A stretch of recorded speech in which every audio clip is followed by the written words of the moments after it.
नमस्कार। आइए सुनते हैं मुंशी प्रेमचंद जी के द्वारा लिखी हुई एक कहानी, भाड़े का टट्टू। आगरा कॉलेज के मैदान में संध्या समय दो युवक हाथ में हाथ मिलाए टहल रहे थे। एक का नाम था यशवंत, दूसरे का रमेश। यशवंत डील डॉल में ऊंचा और बलिष्ठ था।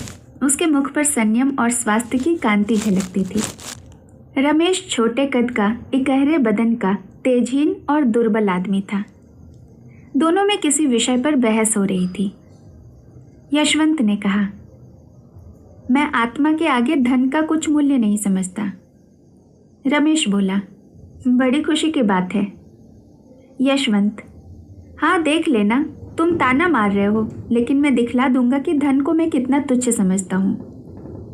रमेश, खैर दिखा देना, मैं तो धन को तुच्छ नहीं समझता। धन के लिए 15 वर्षों से किताब चाट रहा हूँ। धन के लिए माँ बाप, भाई बंधु सबसे अलग पड़ा हूँ। न जाने अभी कितनी सलामियाँ देनी पड़ेंगी, कितनी खुशामदी करनी पड़ेगी। यशवंत, क्या इसमें आत्मा का पतन न होगा? रमेश, मैं तो इतने ऊंचे आदर्श का पालन नहीं कर सकता। यहाँ तो अगर किसी मुकदमे में अच्छी रिश्वत पा जाऊं तो शायद छोड़ न सकूं। क्या तुम छोड़ दोगे? यशवंत, मैं तो उसकी ओर आंख उठाकर भी न देखूंगा, और मुझे विश्वास है कि तुम जितने नीच बनते हो उतने नीच हो नहीं। रमेश, मैं उससे कहीं ज्यादा नीच हूं जितना कहता हूं। यशवंत, मुझे तो यकीन नहीं आता कि स्वार्थ के लिए तुम किसी को नुकसान पहुंचा सकोगे। रमेश, भाई संसार में आदर्श का निर्वाह केवल सन्यासी ही कर सकता है, मैं तो नहीं कर सकता। मैं तो समझता हूँ कि अगर तुम्हें धक्का देकर तुमसे बाजी जीत सकूं तो मैं तुम्हें जरूर गिरा दूंगा, और अगर बुरा न मानो तो तुम भी मुझे गिरा दोगे। स्वार्थ का त्याग करना कठिन है। यशवंत, तो मैं कहूँगा कि तुम भाड़े के टट्टू हो। रमेश, और मैं कहूँगा कि तुम काठ के उल्लू हो। यशवंत और रमेश साथ साथ स्कूल में दाखिल हुए और साथ साथ ही उपाधियां लेकर कॉलेज से निकले। यशवंत कुछ मंदबुद्धि पर बला का मेहनती था। जिस काम को हाथ में लेता उससे चिमट जाता और उसे पूरा करके ही छोड़ता। रमेश तेज था पर आलसी था। घंटे भर भी जमकर बैठना उसके लिए मुश्किल था। एमए तक तो वह आगे रहा और यशवंत पीछे। मेहनत बुद्धि बल से परास्त होती रही, लेकिन सिविल सर्विस में पासा पलट गया। यशवंत सब धंधे छोड़कर किताबों पर पिल पड़ा। घूमना फिरना, सैर सपाटा, सर्कस थिएटर, यार दोस्त, सबसे मुंह मोड़कर अपने एकांत कुटीर में जा बैठा। रमेश दोस्तों के साथ गपशप उड़ाता, क्रिकेट खेलता रहा। कभी कभी मनोरंजन के तौर पर किताब देख लेता था। कदाचित उसे विश्वास था कि अब की भी मेरी तेजी बाजी ले जाएगी। अक्सर जाकर यशवंत को दिख करता, उसकी किताब बंद कर देता और कहता, क्यों प्राण दे रहे हो? सिविल सर्विसेज कोई मुक्ति तो है नहीं जिसके लिए दुनिया से नाता तोड़ लिया जाए। यहाँ तक कि यशवंत उसे आते देखता तो किवाड़े बंद कर लेता। आखिर परीक्षा का दिन आ पहुंचा। यशवंत ने सब कुछ याद किया था, पर किसी प्रश्न का उत्तर सोचने लगता तो उसे मालूम होता जैसे मैंने जितना पढ़ा है सब कुछ भूल गया। वह बहुत घबराया हुआ था। रमेश पहले से कुछ सोचने का आदी न था। सोचता जब पर्चा सामने आएगा उस वक्त देखा जाएगा। वह आत्मविश्वास से फूला फूला फिरता था। परीक्षा का फल निकला तो सुस्त कछुआ तेज खरगोश से बाजी मार ले गया था। अब रमेश की आंखें खुली, पर वह हताश न हुआ। योग्य आदमी के लिए धन और यश की कमी नहीं, यह उसका विश्वास था। उसने कानून की परीक्षा की तैयारी शुरू की और यद्यपि उसने बहुत ज़्यादा मेहनत नहीं की थी, लेकिन अव्वल दर्जे में पास हुआ। यशवंत ने उसको बधाई का तार भेजा। अब वह एक जिले का अफसर हो गया था। 10 साल गुजर गए। यशवंत दिलो जान से काम करता था और उसके अफसर उस पर प्रसन्न थे। पर अफसर जितने प्रसन्न थे, मातहत उतने ही अप्रसन्न रहते थे। वह खुद जितनी मेहनत करता था, मातहतों से भी उतनी ही मेहनत लेना चाहता था। खुद जितना बेलौस था, मातहतों को उतना ही बेलौस बनाना चाहता था। ऐसे आदमी बड़े कारगुजार समझे जाते हैं। यशवंत की कारगुजारी का अफसरों पर सिक्का जमता था। 5 वर्षों ही में वह जिले का जज बना दिया गया। रमेश इतना भाग्यशाली न था। वह जिस इजलास में वकालत करने जाता वहीं असफल रहता। हाकिम को नियत समय पर आने में देर हो जाती तो खुद भी चल देता और फिर बुलाने से भी ना आता। कहता, अगर हाकिम वक्त का पाबंद नहीं है तो मैं क्या करूं? मुझे क्या गरज पड़ी है कि घंटों उसके इजलास में खड़ा उनकी राह देखा करूं? बहस इतनी निर्भीकता से करता कि खुशामद के आदि हुक्काम की निगाहों में उसकी निर्भीकता गुस्ताखी मालूम होती। सहनशीलता उसे छू नहीं गई थी। हाकिम हो या दूसरे पक्ष का वकील, जो कोई उसके मुंह लगता उसकी खबर लेता। यहाँ तक कि एक बार वह जिला जज से लड़ बैठा। फल यह हुआ कि उसकी सनद छीन ली गई, किंतु मुवक्किलों के हृदय में उसका सम्मान ज्यों का त्यों रहा। तब उसने आगरा कॉलेज में शिक्षक का पद प्राप्त किया, किंतु यहाँ भी दुर्भाग्य ने उसका साथ न छोड़ा। प्रिंसिपल से पहले ही दिन खटपट हो गई। प्रिंसिपल का सिद्धांत था कि विद्यार्थियों को राजनीति से अलग रहना चाहिए। वह अपने कॉलेज के किसी छात्र को किसी राजनीतिक जलसे में शरीक नहीं होने देते। रमेश पहले ही दिन से आज्ञा का खुल्लम खुल्ला विरोध करने लगा। उसका कथन था कि अगर किसी को राजनीतिक जलसों में शामिल होना चाहिए तो विद्यार्थियों को, यह भी उनकी शिक्षा का अंग है। अन्य देशों में छात्रों ने युगांतर स्थापित कर दिया है, तो इस देश में उनकी जबान क्यों बंद की जाती है? इसका फल यह हुआ कि साल खत्म होने के पहले ही रमेश को इस्तीफा देना पड़ा, किंतु विद्यार्थियों पर उसका दबाव तिल भर भी कम न हुआ। इस भांति कुछ तो अपने स्वभाव और कुछ परिस्थितियों ने रमेश को मार मार कर हाकिम बना दिया।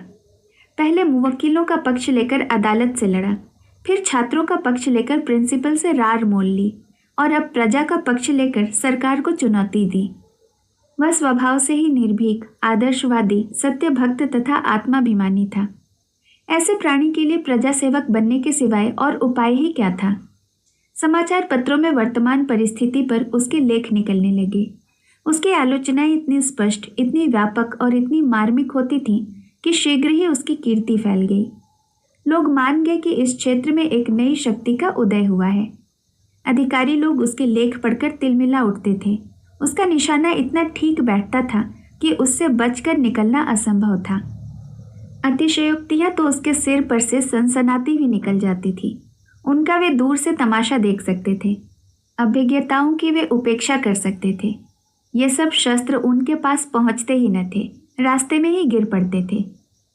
पर रमेश के निशाने सिरों पर बैठते और अधिकारियों में हलचल और हाहाकार मचा देते थे। देश की राजनीतिक स्थिति चिंताजनक हो रही थी। यशवंत अपने पुराने मित्र के लेखों को पढ़ पढ़कर कांप उठते थे। भय होता कहीं वह कानून के पंजे में ना आ जाए।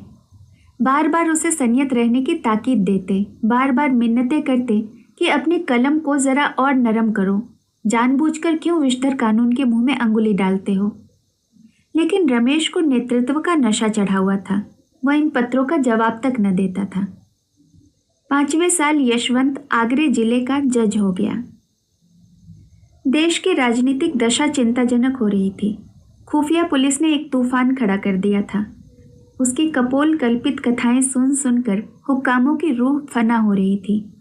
कहीं अखबारों का मुंह बंद किया जाता था, कहीं प्रजा के नेताओं का। खुफिया पुलिस ने अपना उल्लू सीधा करने के लिए कुछ हुक्कामों के कुछ इस तरह कान भरे कि उन्हें हर एक स्वतंत्र विचार रखने वाला आदमी खूनी और कातिल नजर आता था। रमेश यह अंधेर देखकर चुप बैठने वाला मनुष्य न था। ज्यों-ज्यों अधिकारियों की निरंकुशता बढ़ती थी, त्यों-त्यों उसका जोश भी बढ़ता था। रोज कहीं न कहीं व्याख्यान देता और उसके प्रायः सभी व्याख्यान विद्रोहात्मक भावों से भरे होते थे। स्पष्ट और खरी बातें कहना ही विद्रोह है। अगर किसी का राजनीतिक भाषण विद्रोहात्मक नहीं माना गया तो समझ लो उसने अपने आंतरिक भावों को गुप्त रखा है। उसके दिल में जो कुछ है उसे जबान पर लाने का साहस उसमें नहीं है। रमेश ने मनोभावों को गुप्त रखना सीखा ही न था। प्रजा का नेता बनकर जेल और फांसी से क्या डरना। जो आफत आनी हो आवे, वह सब कुछ सहने को तैयार बैठा था। अधिकारियों की आंखों में भी वही सबसे ज्यादा गड़ा हुआ था। एक दिन यशवंत ने रमेश को अपने यहाँ बुला भेजा। रमेश के जी में तो आया कि कह दे, कि तुम्हें आते क्या शर्म आती है, आखिर हो तो गुलाम ही। लेकिन फिर कुछ सोचकर कहला भेजा कि शाम को आऊँगा। दूसरे दिन वह ठीक 6 बजे यशवंत के बंगले पर जा पहुंचा। उसने किसी से इसका जिक्र न किया। कुछ तो यह ख्याल था कि लोग कहेंगे मैं अफसरों की खुशामद करता हूँ, और कुछ यह कि शायद इससे यशवंत को कोई हानि पहुंचे। वह यशवंत के बंगले पर पहुंचा तो चिराग जल चुके थे। यशवंत ने आकर उसे गले से लगा लिया। आधी रात तक दोनों मित्रों में खूब बातें होती रही। यशवंत ने इतने में नौकरी के जो अनुभव प्राप्त किए थे सब बयान किए। रमेश को यह जानकर आश्चर्य हुआ कि यशवंत के राजनीतिक विचार कितने विषयों में मेरे विचारों से भी ज़्यादा स्वतंत्र हैं। उसका यह ख्याल बिल्कुल गलत निकला कि वह बिल्कुल बदल गया होगा, वफादारी के राग अलापता होगा।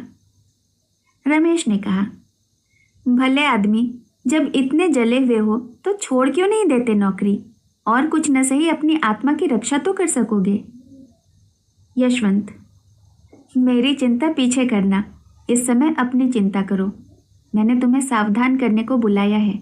इस वक्त सरकार की नज़र में तुम बेतरह खटक रहे हो। मुझे भय है कि तुम कहीं पकड़े न जाओ।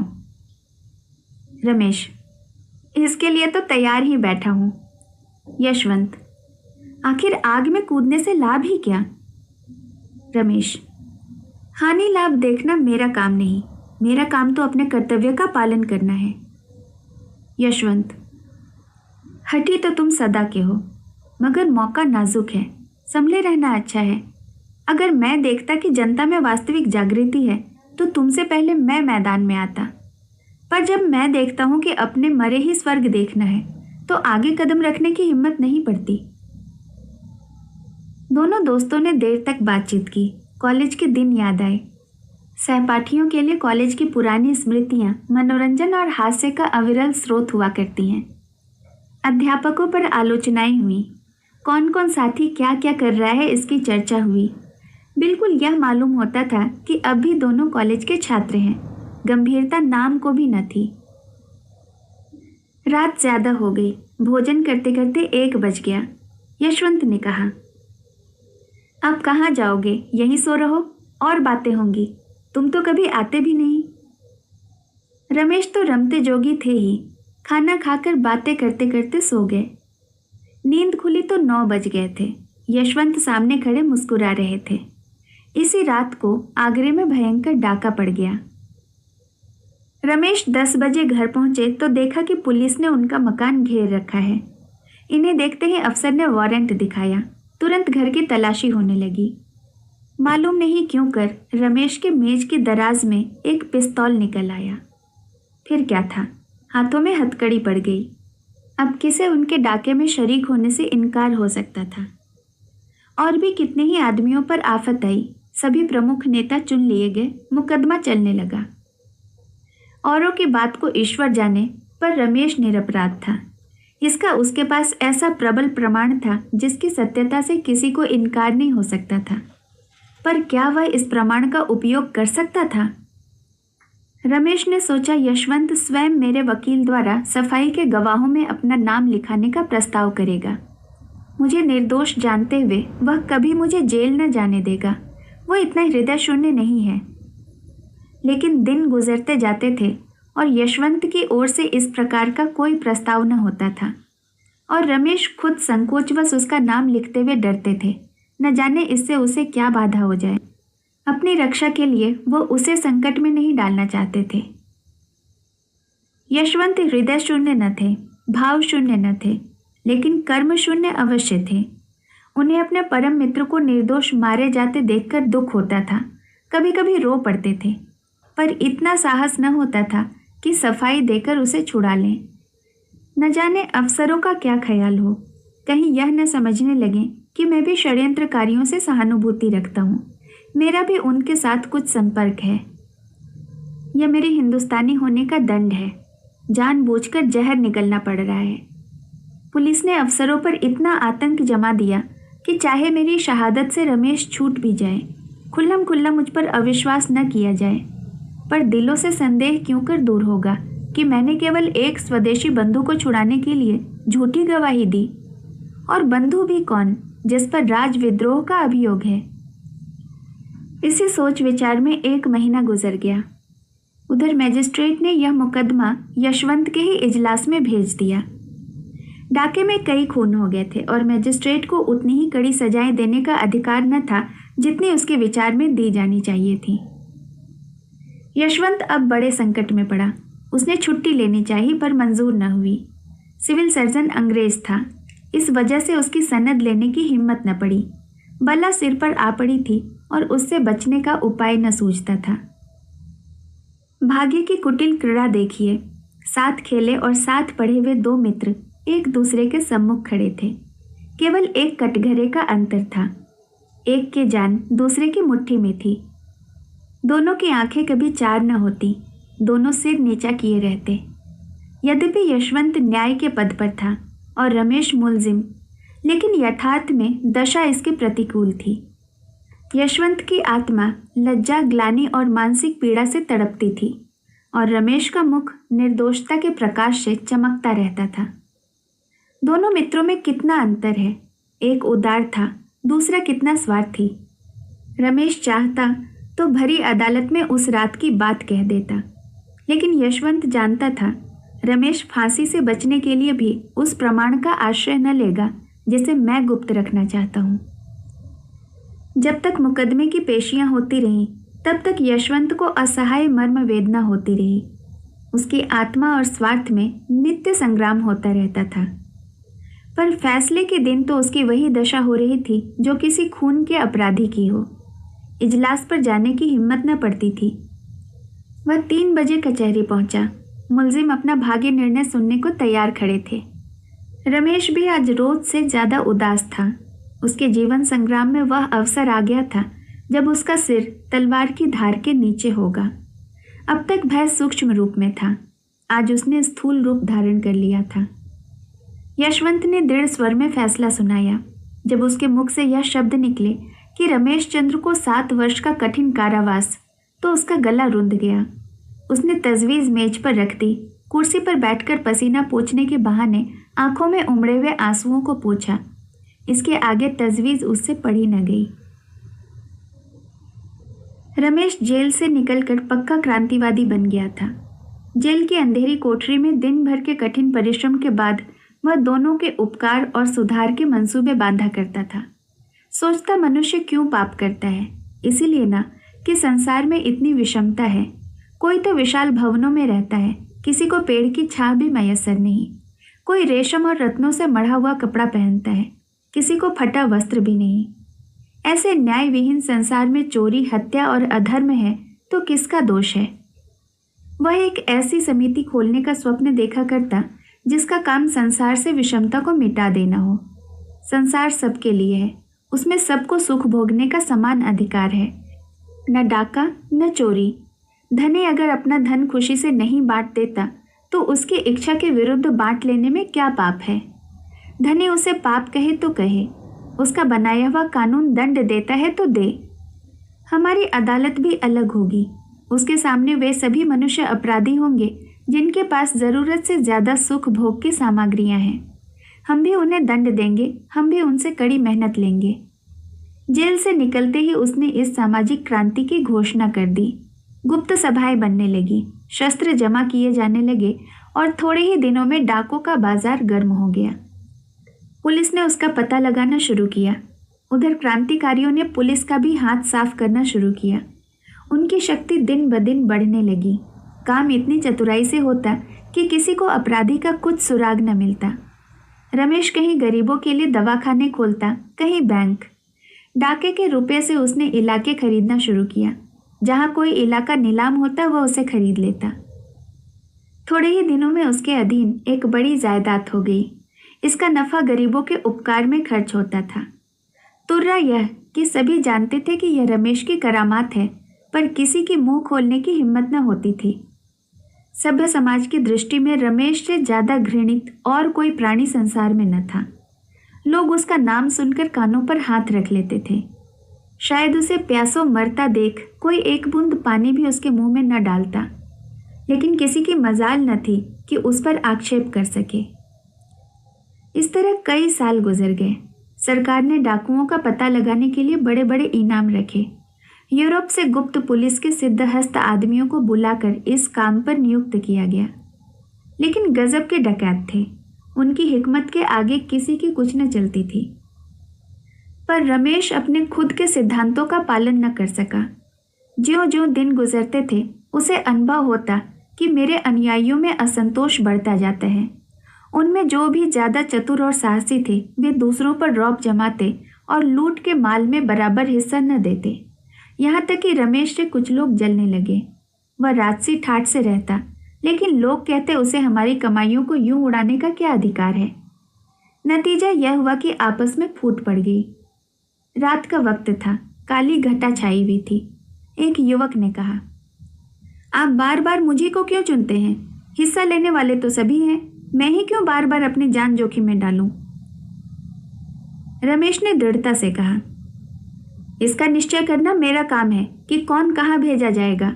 तुम्हारा काम केवल मेरी आज्ञा का पालन करना है। युवक, अगर मुझसे ज्यादा काम लिया जाता है तो हिस्सा क्यों नहीं ज्यादा दिया जाता? रमेश ने उसकी त्योरियां देखी और चुपके से पिस्तौल हाथ में लेकर बोले, इसका फैसला वहां से लौटने के बाद होगा। युवक, मैं जाने के पहले इसका फैसला करना चाहता हूं। रमेश ने इसका जवाब न दिया। वह पिस्तौल से उसका काम तमाम कर ही देना चाहते थे कि युवक खिड़की के नीचे कूद पड़ा और भागा। कूदने फांदने में उसका जोड़ न था। चलती रेलगाड़ी से फांद पड़ना उसके बाएं हाथों का खेल था। वह वहां से सीधा गुप्त पुलिस प्रधान के पास पहुंचा। यशवंत ने भी पेंशन लेकर वकालत शुरू कर दी थी। न्याय विभाग के सभी लोगों से उसकी मित्रता थी। उनकी वकालत बहुत जल्द चमक उठी। यशवंत के पास लाखों रुपए थे। उन्हें पेंशन भी बहुत मिलती थी। वह चाहते तो घर बैठे आनंद से अपनी उम्र के बाकी दिन काट देते। देश और जाति की सेवा करना भी उनके लिए मुश्किल न था। ऐसे ही पुरुषों से निस्वार्थ सेवा की आशा की जा सकती है। पर यशवंत ने अपनी सारी उम्र रुपये कमाने में गुजारी थी और अब वह ऐसा कोई काम न कर सकते थे जिसका फल रुपयों की सूरत में न मिले। यूं तो सारा सभ्य समाज रमेश से घृणा करता था, लेकिन यशवंत सबसे बढ़ा हुआ था। कहता, अगर कभी रमेश पर मुकदमा चलेगा तो मैं बिना फीस लिए सरकार की तरफ से पैरवी करूंगा। खुल्लम खुल्ला रमेश पर छींटे उड़ाया करता। यह आदमी नहीं, शैतान है, राक्षस है। ऐसे आदमी का तो मुंह नहीं देखना चाहिए। उफ, इसके हाथों कितने भले घरों का सर्वनाश हो गया। कितने भले आदमी के प्राण निकल गए। कितनी स्त्रियां विधवा हो गईं। कितने बालक अनाथ हो गए। आदमी नहीं, पिशाच है। मेरा बस चले तो इसे गोली मार दूं, जीता चुनवा दूं।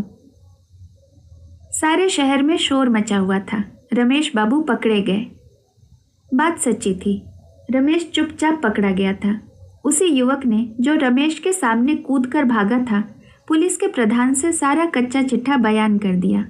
अपहरण और हत्या का कैसा रोमांचकारी, कैसा पैशाचिक, कैसा पापपूर्ण वृतांत था। भद्र समुदाय बिगुले बजाता था। सेठों के घरों में घी के चिराग जलते थे। उनके सिर पर एक नंगी तलवार लटकती रहती थी। आज वह हट गई थी। अब वे मीठी नींद सो सकते थे। अखबारों में रमेश के हथकंडे छपने लगे। जो बातें अब तक भय के मारे किसी की जुबान पर न आती थी, अब अखबारों में निकलने लगी। उन्हें पढ़कर पता चलता कि रमेश ने कितना अंधेर मचा रखा था। कितने ही राजे और रईस उसे माहवार टैक्स दिया करते थे।